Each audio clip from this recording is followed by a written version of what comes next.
हर साल VHPA के माध्यम से HMEC और HMPC के संयुक्त तत्वावधान में एक चिंतन शिविर आयोजित होती है। उस शिविर के लिए मुझे आपके साथ जुड़ने का अवसर प्राप्त होता है।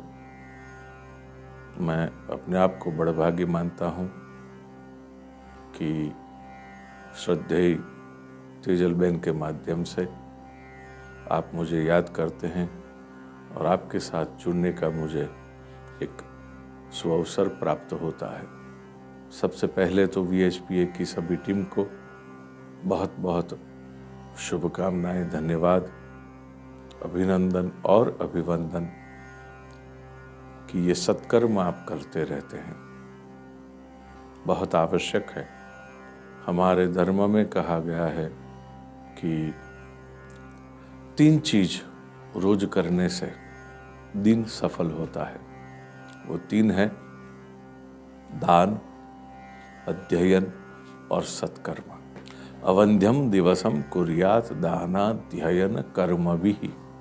हर जीव को, हर इंसान को रोज कुछ न कुछ मात्रा में यथाशक्ति, यथा प्रयोग दान का कर्म अवश्य करना चाहिए। दान का अर्थ है हम जो लेते हैं कुदरत से, संसार से, विश्व से, जीव मात्र से, विध विध योनियों से लेते तो हैं, लेकिन वापिस लौटाने का जो कर्म है, वापिस लौटाने की जो प्रक्रिया है, वो दान के जरिए सुरक्षित रहती है। हर एक को ये कर्म अवश्य करना ही चाहिए। दूसरी बात इस सूक्ति में बताई गई है अध्ययन। हर जीव को, हर मनुष्य को अपने अपने धर्म के बारे में, अपने अपने पंथ के बारे में, अपने अपने संप्रदाय के बारे में, अपने मार्ग के बारे में जो कुछ भी ग्रंथ हैं उसका स्वाध्याय नियमित रूप से करना चाहिए।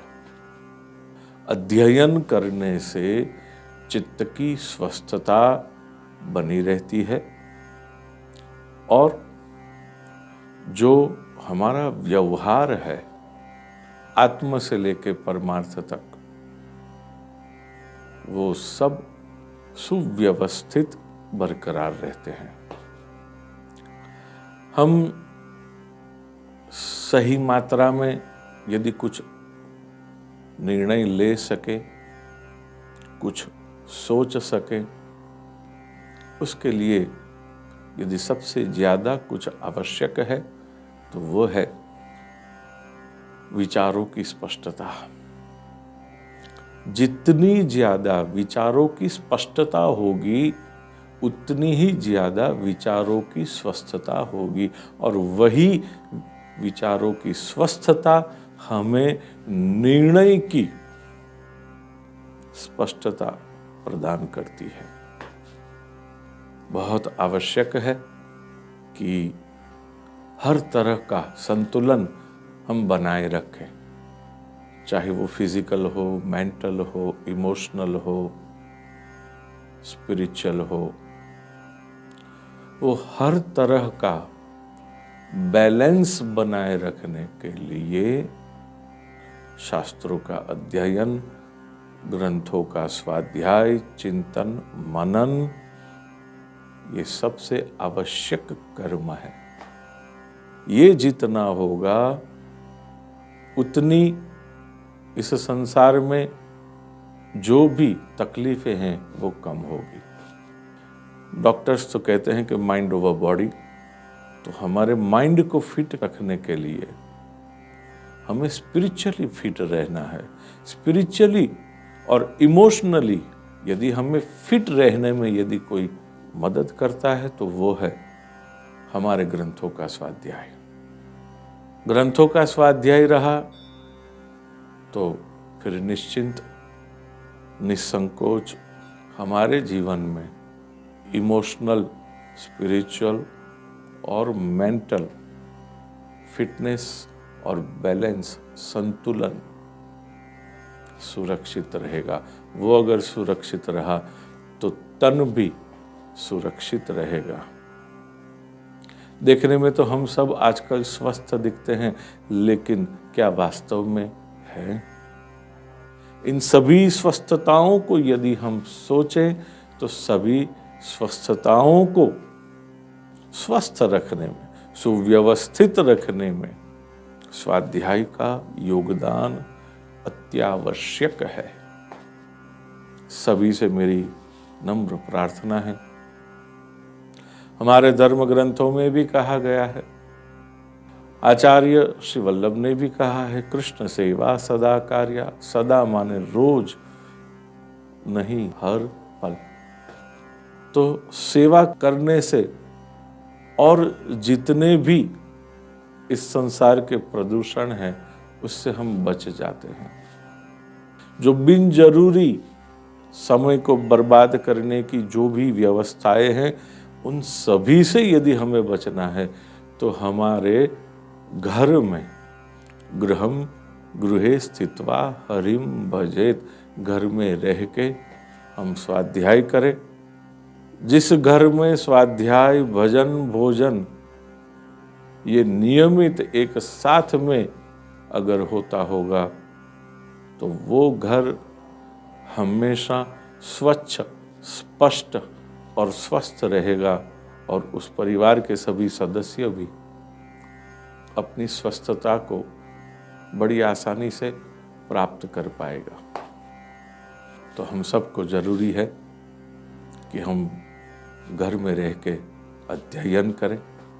हमारे जितने भी मूल पुरुष हो चुके, जितने भी शूरवीर हो चुके, जितने भी भक्त हो चुके, इन सभी का जीवन चरित्र हमें पढ़ना चाहिए। सभी हमारे मार्ग के, पंथ के ग्रंथों का हमें अवलोकन, चिंतन, मनन करना चाहिए। घर में सबको साथ में मिलके यदि इस व्यवस्था को हम बनाते हैं और इसको सुचारू रूप से, नियमित रूप में यदि परिवर्तित कर सकते हैं, संचालन कर सकते हैं, तो फिर हमें अपने धर्म से कोई च्युत नहीं करेगा। किसी को ये मौका नहीं मिलेगा कि हम अपने धर्म से च्युत हो जाएं। धर्मच्युति ये सभी के अनर्थ का और विनाश का कारण है। फिर चाहे वो व्यक्ति हो, कुटुंब हो, परिवार हो, समाज हो, राज्य हो या फिर राष्ट्र हो, एक की धर्मच्युति बाकी सबको विनाश के कगार पर लाके खड़ा कर देती है। तो हमें चाहिए कि हम नियमित रूप से हर घर में और हर मंदिर में ये व्यवस्था खड़ी करने की चेष्टा करें और स्वाध्याय को प्राधान्य दें, दान को प्राधान्य दें और अंत में इससे बढ़कर कोई सत्कर्म नहीं होगा, कोई कर्म नहीं होगा कि जहां पे हम अपने धर्म की रक्षा करें। यदि हमने रक्षा की तो बाकी सब बच जाएंगे, वरना। खैर, एक प्रसंग मैंने सुना था, एक वाक्य जो हो चुका है। एक हिंदू ब्राह्मण घर की बेटी, अच्छे घर में, सवर्ण की बेटी थी, अच्छे घर की बेटी थी, लेकिन एक दिन समाचार मिला कि वो अन्य धर्म में परिवर्तित हो चुकी है। पिता बड़े दुखी हुए, माता दुखी हुई, सब दुखी दुखी। पिता के एक बड़े अच्छे मित्र थे, उसने भी बड़ा शोक जताया। वो ढूंढने गए, ढूंढते ढूंढते किसी झोपड़पट्टी में जा पहुंचे और जब वो बेटी को देखा तो वो पहचान भी नहीं पाए। बुर्खा था, बड़ा लंबा, काम कर रही थी, कोई पहचान भी ना पाए।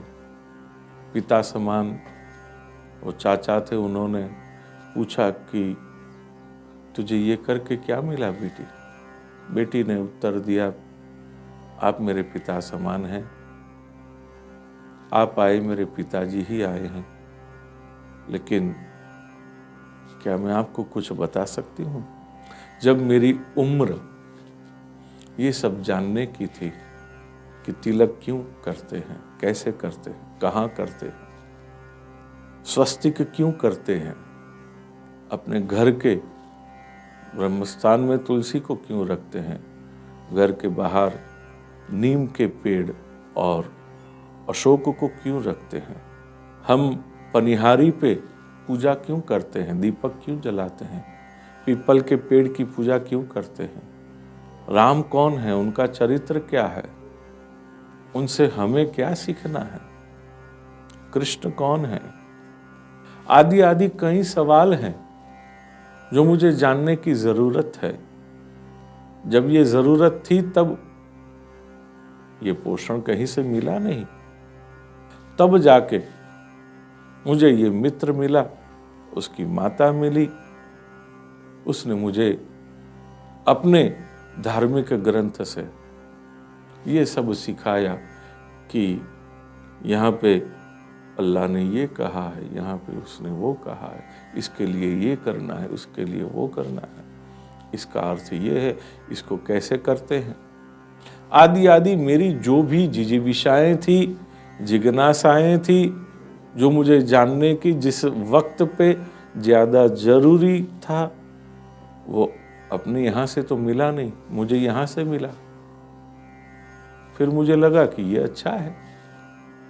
पिता घर चलाने के लिए पैसे जुटाने में ही व्यस्त थे, माँ सिर्फ ब्यूटी पार्लर में व्यस्त रही, मुझे भी ब्यूटी पार्लर में व्यस्त रखने की कोशिश की जाती थी माँ के द्वारा। दर्जी के पास व्यस्त थी, ये कपड़े सिलाओ, ये सिलाओ, ऐसे सिलाओ, ये करो, वो करो, ऐसे कपड़े पहनो, नई नई फैशन में लगाने में मुझे व्यस्त रही माँ। लेकिन माँ ने कभी ये तो मुझे कुछ सिखाया ही नहीं, मैं कहाँ जाती। बहुत सारी बातें हैं, बेटी के प्रश्न भी बहुत अच्छे हैं। यदि हर सनातनी हिंदू धर्म प्रेमी इस बात को समझे और जहाँ पे उनको जोड़ना चाहिए, जिस वक्त पे जोड़ना चाहिए, वो अगर जोड़ते तो ये नौबत आती। यदि हम अपने जीवन में षोडश संस्कार का आग्रह रखते, उसका पालन करते, हमारे जो षडधर्म है, स्वधर्म है, हमारे जो सत्कर्म है, आदि आदि जो प्रकार से आश्रम धर्म, वर्ण धर्म, या तो सामान्य धर्म, या तो परम धर्म जो है, उससे क्या हमें परिचित रखते तो क्या ये नौबत आती। सबसे यही नम्र अनुरोध है मेरे प्यारे कुटुंबीजन कि अब हम आंख खोलें और अपने घर की ओर देखें। हमने क्या पाया, हमने अपना धर्म कितना निभाया। एक बात बड़े प्यार से, विनम्रता से अनुरोध करना चाहूँगा, childrens never learn from teaching. सिखाने से बच्चे कभी कुछ नहीं सीखते, दे लर्न फ्रॉम मॉडलिंग। लेकिन हमने तो अपने बच्चों को मॉडल के रूप में किनको दिखाया है? ये सोचने की बात है। क्रिकेटर्स को, फिल्म स्टार्स को, न जाने कैसे कैसे लोगों को हम रोल मॉडल्स के रूप में प्रस्तुत कर देते हैं, उनको एक्सपोज कर देते हैं। आज तो मीडिया के चलते, प्रिंट, इलेक्ट्रॉनिक या सोशल, इन तीनों मीडिया के चलते दुनिया एक मुट्ठी में जैसे बंद हो गई है। उसमें से हमें ये तरीका भी ढूंढना होगा कि हम कैसे अपने आप को सुरक्षित रखें, अपने बच्चों को, हमारी आने वाली पीढ़ियों को और हमारे धर्म को। ये बहुत ध्यान रखना है, बहुत सावधान रहना है हम सबको। तो ये अति आवश्यक है हम सब के लिए कि इस पे ज़रा गौर करें, थोड़ा यहाँ पे भी ध्यान दें। आज तक नहीं देना था, वहाँ पे तो बहुत ध्यान दे दिया, लेकिन अब थोड़ा रुक जाइए, थोड़े सावध हो जाइए और संभाल के, फूक फूक के एक एक कदम को हम भरें। ये बहुत ज़रूरी हो गया है। बार बार एक ही चीज़ का निवेदन करते हुए कि घर में रहकर हमने जो किया, हमने वही बच्चों को सिखाया। जो हमने नहीं किया वो हमने बच्चों को कभी नहीं सिखाया। जो भी सीखे हैं वो हमको देख के ही सीखे हैं बच्चे। तो अब हम सावध हो जाएं कि हमें देख के उनको अपने स्वधर्म के प्रति रुचि जागृत हो, उनके आचरण में भी स्वधर्म का पालन हो और उनके हर व्यवहार में स्वधर्म का सभी को अनुभव हो। यही दिव्य कामना के साथ आपका कृतज्ञतापूर्वक आभार प्रकटन करते हुए, एक ही निवेदन को दोहराते हुए, हम अपने घर से और अपने मंदिर से जिस तरह 15 अगस्त को हमने एक अद्भुत दर्शन पूरे विश्व को प्रदान किया कि हर घर तिरंगा, उसी तरह हर घर अपने सद्ग्रंथ, स्वाध्याय और अपने स्वधर्म का दिव्य वातावरण पूरे विश्व में फैलाएं। जय हिंद, जय भारत, नमस्कार। कृष्ण शंकरार्पणमस्तु।